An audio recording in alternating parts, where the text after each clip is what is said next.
마가복음 8장 1절부터 21절까지 같이 읽습니다.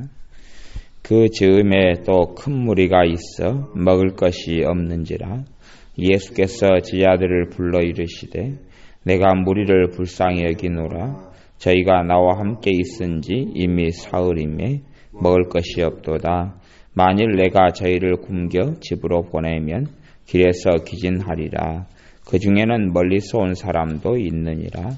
지아들이 대답하되 이 광야에서 어디서 떡을 얻어 이 사람들로 배부르게 할 수 있으리이까? 예수께서 물으시되 너희에게 떡 몇 개나 있느냐? 가로되 7이로소이다 하거늘 예수께서 무리를 명하사 땅에 앉게 하시고 떡 7개를 가지사 축사하시고 떼어 지아들에게 주어 그 앞에 놓게 하시니 지아들이 무리 앞에 놓더라. 또 작은 생선 2마리가 있는지라 이에 축복하시고 명하사 이것도 그 앞에 놓게 하시니 배불리 먹고 남은 조각 7광주리를 거두었으며 사람은 약 4,000명이었더라. 예수께서 저희를 흩어보내시고 또 지아들과 함께 배에 오르사 달마누다 지방으로 가시니라.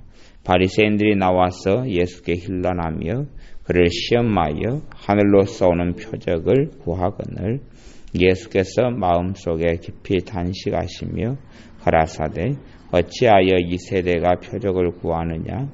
내가 진실로 너희에게 이르노니 이 세대에게 표적을 주시지 아니하리라 하시고 저희를 떠나 다시 배에 올라 건너편으로 가시니라. 지아들이 떡 가져오기를 잊었음에 배에 떡 1개밖에 저희에게 없더라. 예수께서 경계하여 가라사대 삼가 바리새인들의 누룩과 헤롯의 누룩을 주의하라 하신대 지아들이 서로 의논하기를 이는 우리에게 떡이 없음이로다 하거늘 예수께서 아시고 이르시되 너희가 어찌 떡이 없음으로 의논하느냐? 아직도 알지 못하며 깨닫지 못하느냐? 너희 마음이 둔하냐? 너희가 눈이 있어도 보지 못하며 귀가 있어도 듣지 못하느냐? 또 기억지 못하느냐? 내가 떡 5개를 5,000명에게 떼어줄 때에 조각 몇 바구니를 거두었더냐? 가로되 12이니이다. 또 7개를 4,000명에게 떼어줄 때에 조각 몇 광주리를 거두었더냐? 가로되 7이니이다. 가라사대 아직도 깨닫지 못하느냐 하시니라. 아멘.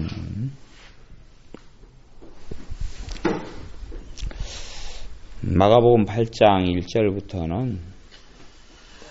1절부터 10절까지는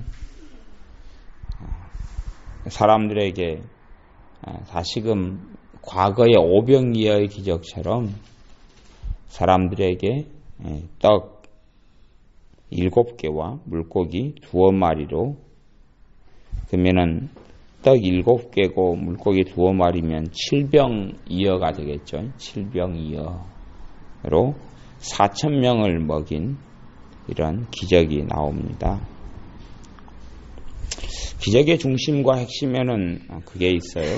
2절에 보면 내가 무리를 불쌍히 여기노라. 저희가 나와 함께 있은지 이미 사흘임에 먹을 것이 없도다. 만일 내가 저희를 굶겨 집으로 보내면 길에서 기진하리라. 그 중에는 멀리서 온 사람도 있느니라. 내가 무리를 불쌍히 여기노라. 주님께서 무리들을 불쌍히 여긴 그 마음이 기적의 원동력이고 핵심이기도 합니다. 무리를 불쌍히 여긴 그 마음이 없었더라면 이 사람들에게 주님께서 떡으로 기적을 베푸실 리도 없었고 또 그런 기적이 나타날 리도 없었을 겁니다. 근데 주님께서 무리에 대한 불쌍한 마음이 있으셔서 그들에게 밥을 먹이지 않고는 그들을 보낼 수 없다 그렇게 하시고 지자들에게 너희에게 떡 몇 개나 있느냐 물으시고 나중에 생선 2마리까지 찾아내어서 기적을 행하시고 그때의 사람들이 9절에 보면 사람은 약 4,000명이었더라 그럽니다. 여기서 4,000명이라는 이야기는 성인 남자 기준으로 4,000명이니까요. 과거에 숫자 계산은 남자만 세었기 때문에 여자와 아이들은 제외하고 그런 것이지요. 왜 사람들이 이렇게 이 남자, 여자, 무수히 많은 사람들이 광야에 있느냐 이런 거죠. 광야에 왜 있느냐. 주님의 때가 이르기 전에 주님께서 사람들에게 기적을 베푸시면서 경계하여서 아무 말도 하지 말라고 눈이 당부하셨는데 사람들은 이 주님의 말씀을 항상 어겨왔어요. 항상 지키지 않고 순종하지 않고 왔어요. 그리고 어긴 결과가 뭐냐 그러면 주님께서 드러나게 사역을 하실 수 없게 되고 결국은 많은 사람들이 주님을 찾아서 유리걸식하고 다니게 되는 결과를 낳습니다. 그 7장 36절에도 귀먹고 어눌한 자를 고치는 것에 대하여 예수께서 저희에게 경계하사 아무에게라도 이르지 말라 하시되 경계하실수록 저희가 더욱 널리 전파하니 그래요. 그러니까 하지 말라고 그래도 이 청개구리 띄어가지고 정말 하지 말라 그러면 하지 말라는 줄을 모르고 사람들이 전혀 주님의 말씀을 따르지 않아요. 단지 기적을 맛보고 기적에 취할 뿐이지 주님의 말씀에 순종하는 것은 사람들에게 없어요. 앞에서부터 계속 반복되는 거예요. 주님의 말씀은 전혀 안중에도 없어요. 주님에 대한 배려도 없고 왜냐하면 주님께서 주님의 때가 되기 전까지는 죽임을 당하지 않아야 되시기 때문에 이 3년의 때가 찰 때까지는 사역을 이어가셔야 되기 때문에 사람들이 경계하시고 말하지 말라 그러는 건데도 계속 말하고 다니니 사람들은 예수님께서는 드러나게 다닐 수도 없고 이런 광야에 있게 되고 사람들이 주님의 도움을 받으려고 해도 주님을 찾으려고 해도 주님의 근처에 없을 때가 많아요. 그리고 변두리에 있고 저 멀리 그냥 시골로 요즘으로 하면 깡촌으로 돌아다닐 수밖에 없는 경우가 굉장히 많은데 이것이 사람들이 순종하지 아니함 때문에 일어나는 일들이에요. 그리고 이때에도 약 4,000명, 남자만 4,000명 되는 사람들이 광야에가 있어요. 광야에가. 지아들이 대답하되 이 광야에서 어디서 떡을 얻어 이 사람들로 배부르게 할 수 있으리까? 예수님께서 만일 내가 저희를 굶겨 집으로 보내면 길에서 기진하리라. 그 중에는 멀리서 온 사람도 있느니라. 먹을 것이 없어요. 그럴 정도로 그럼에도 불구하고 정말 주님의 도움이 필요하고 또 주님의 말씀을 들으려고 그 먼 데서부터 온 사람도 있다. 그래 주님께서는 그들을 안 먹여 보내실 수가 없는 거예요. 기진에 쓰러질 수도 있고 먼 데서 온 사람이 과거에 세 끼도 못 먹고 두 끼도 못 먹고 한 끼도 못 먹고 살던 시대에 멀리서 온 사람들은 그 멀리까지 가는 동안에 다 굶어야 하기 때문에 그렇습니다. 그리고 이제 다른 지방으로 가는데 달마누다 지방으로 가시는데 11절에 보면 바리새인들이 나와서 예수님께 신란하며 그를 시험하여 하늘로서 오는 표적을 구하거늘 표적을 내놔봐라. 그리고 신란하고 공격하는 거예요. 주님께서 기적을 행한다 할지라도 이 바리새인들은 꼬투리를 잡지 그 기적을 받아들이지도 않아요. 무수히 많이 기적을 행하셨음에도 불구하고 믿을 마음은 전혀 없는 거예요. 장난치고 시험하고 공격하고 이렇게 하려고 해봐라 그러는 것이지 정말 주님의 말씀을 받아들이고 믿으려고 하는 것이 아니에요.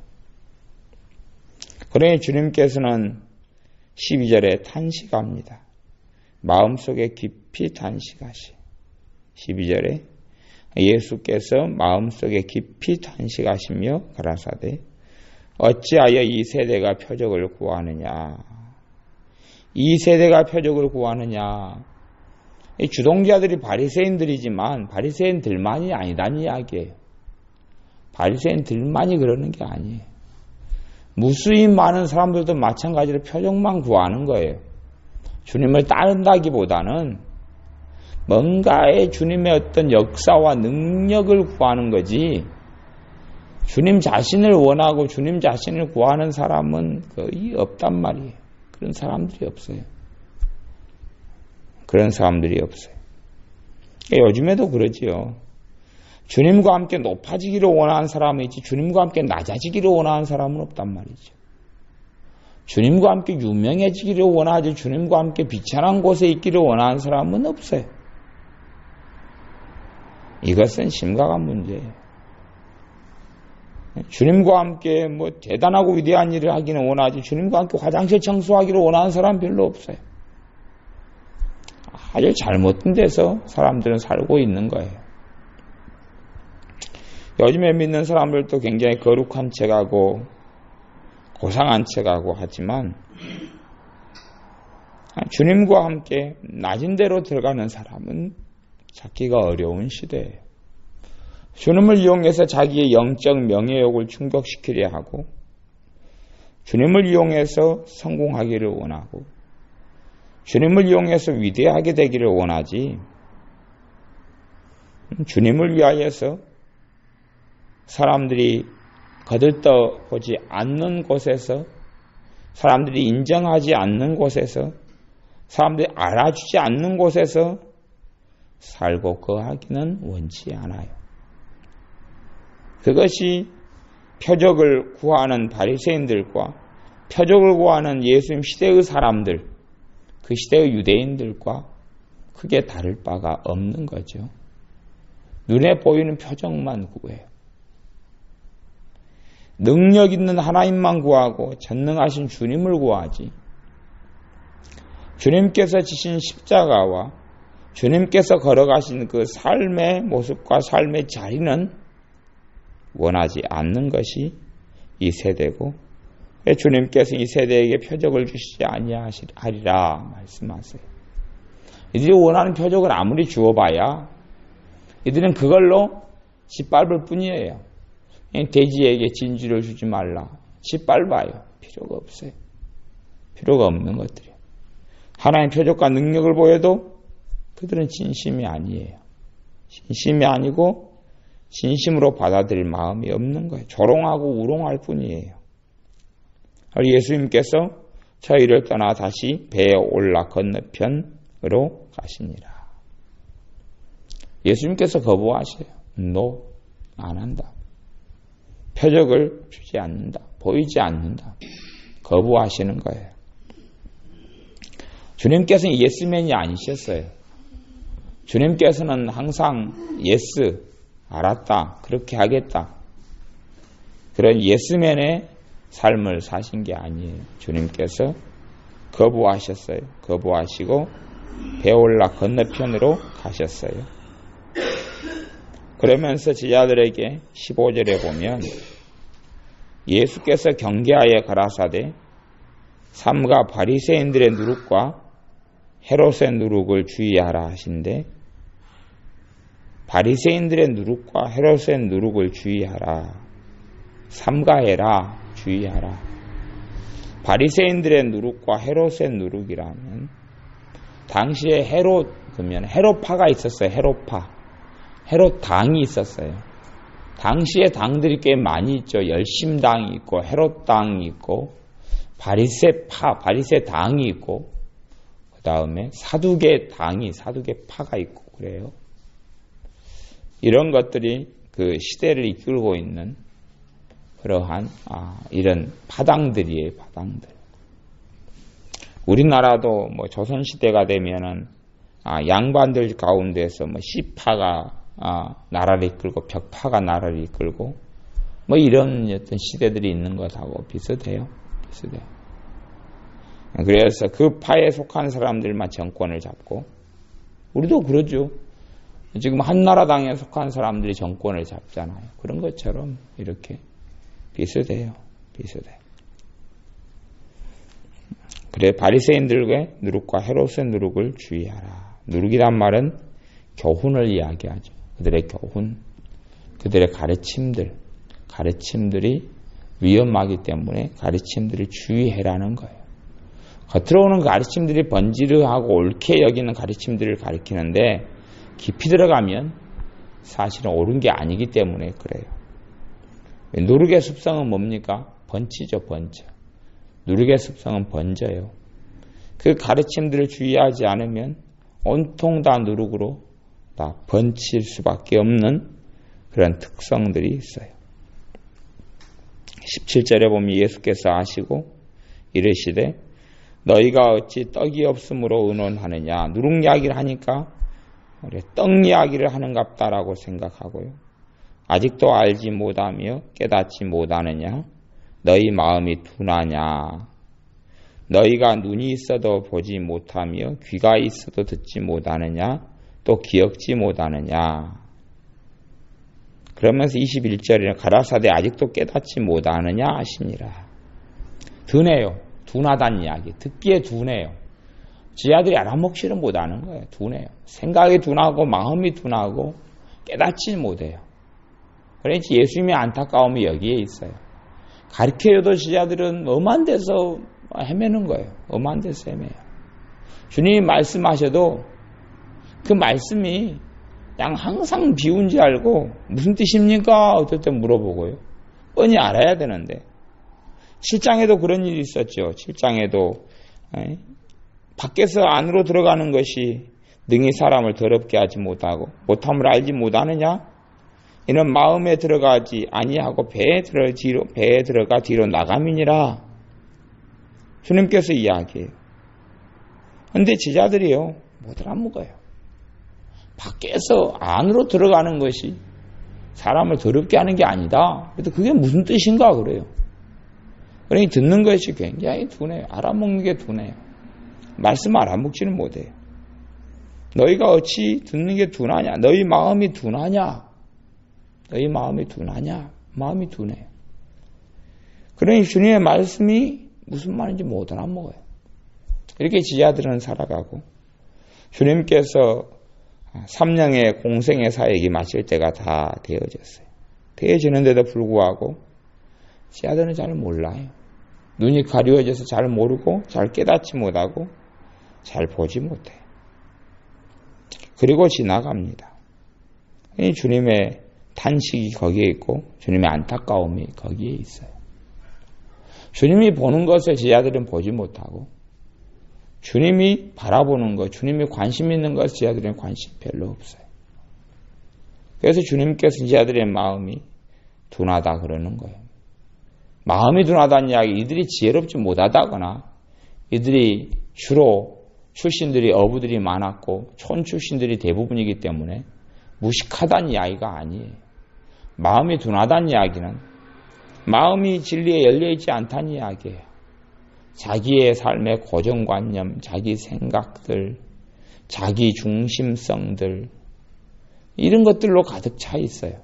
그러니 주님의 말씀이 그들의 마음속에 들어가고 깨닫고 받아들여질 별로 공간도 없고 자리도 없는 거예요. 이들은 믿음이 성장하고 자라가야 되는데 시자들은 그런 자리에 거하고 그런 자리로 나아가지도 못하고 있는 거예요. 그러한 사람들이 우리에게 있지 않은가 살펴보아야 합니다. 기도하겠습니다. 아버지 하나님, 우리가 듣는 귀가 둔하지 않고 마음이 둔하지 아니하도록 도와주시고 은혜를 주시기를 원합니다.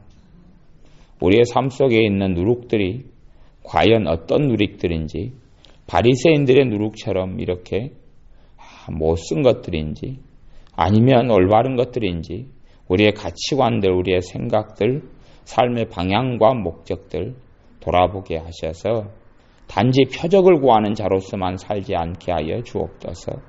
주님과 함께 높아지고 주님과 함께 유명해지고 주님과 함께 위대해지기를 꿈꾸는 어리석고 부족한 사람들이 아니라 주님과 함께 낮은 곳에 처하기를 원하는 바른 주님의 사람들이 되게 하여 주옵소서. 예수님의 이름으로 기도하옵나이다. 아멘.